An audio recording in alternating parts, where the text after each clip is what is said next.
Bismillahirrahmanirrahim. Tuan-tuan dan puan-puan sekalian, setelah kita melihat fungsi-fungsi yang terdapat di dalam pen digital ini pada video sebelum ini, untuk video kali ini kami akan menunjukkan cara-cara menggunakan pen digital yang terdapat di dalam produk My Qalam Al-Quran Read Pen Digital ini.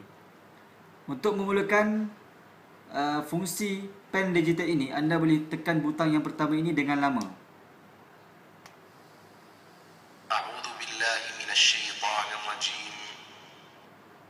Ini menandakan bahawa pen digital ini sudah mula berfungsi. Dan untuk off kembali,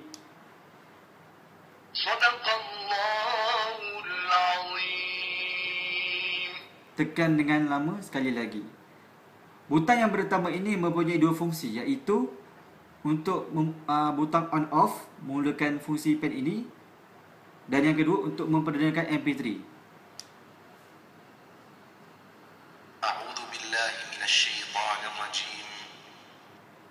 Untuk memperdengarkan MP3, anda boleh menekan butang yang pertama ini dengan sekali, dengan pantas.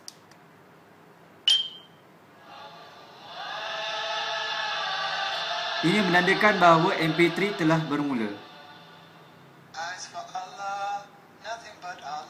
Untuk off MP3, tekan kembali butang yang pertama ini.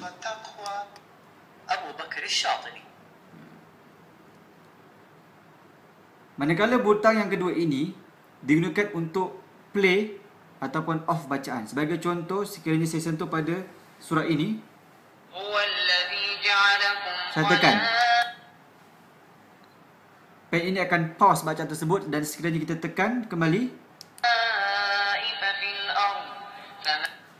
dia akan meneruskan bacaan. Begitu juga dengan fungsi MP3. Ia boleh pause juga play MP3 yang ada dalam pen digital ini.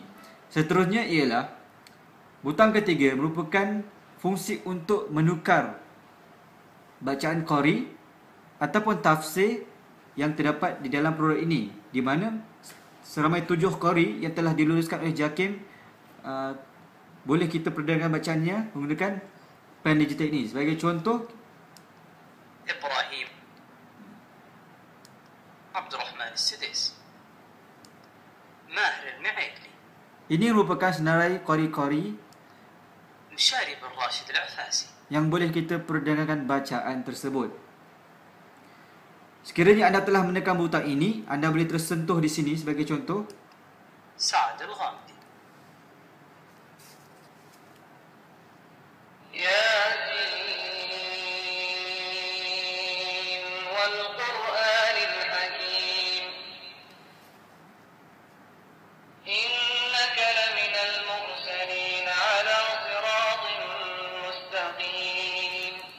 ia digunakan untuk menunjukkan bacaan qari.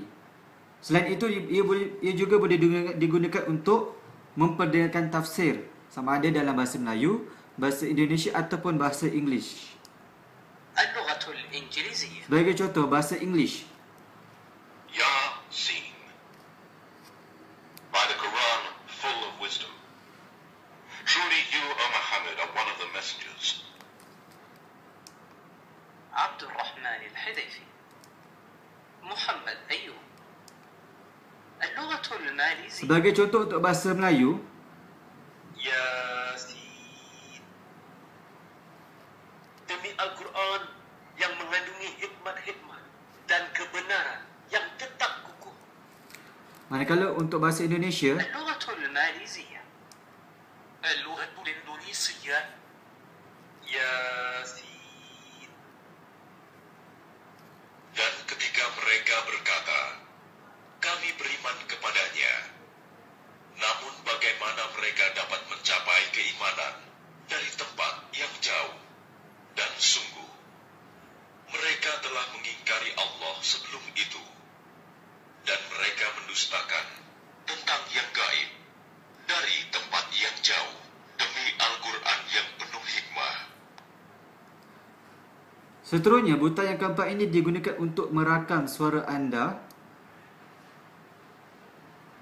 Sekiranya anda ingin memperbandingkan bacaan anda juga qari-qari yang terdapat di dalam Al-Quran ini.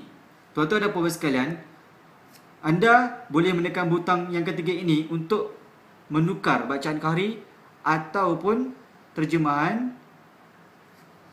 Juga anda boleh sentuh terus di dalam naskah Al-Quran ini. Sebagai contoh, saya tekan Imam As-Sudais. عبد الرحمن السديس.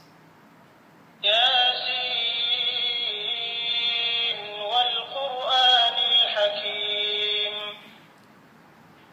إنك لمن المرسلين على صراط مستقيم. Selain itu, sebagai contoh, sekiranya saya memilih qari sebagai untuk digunakan untuk mendengar bacaannya ialah Syekh Sa'ad Al-Ghamidi. سعد الغامدي. ياسين والقرآن الحكيم. Sekiranya tuan-tuan dan puan-puan ingin memperdengarkan tafsir ataupun terjemahan sesuatu surah, anda boleh terus tekan di sini. Sebagai contoh, bahasa Melayu. اللغة الماليزية. Yasin. Demi Al-Quran yang mengandungi hikmat-hikmat dan kebenaran yang tetap kukuh. Sesungguhnya engkau, yakni wahai Muhammad, adalah seorang rasul dari rasul-rasul yang telah diutus. Itulah di antara fungsi-fungsi pen digital ini.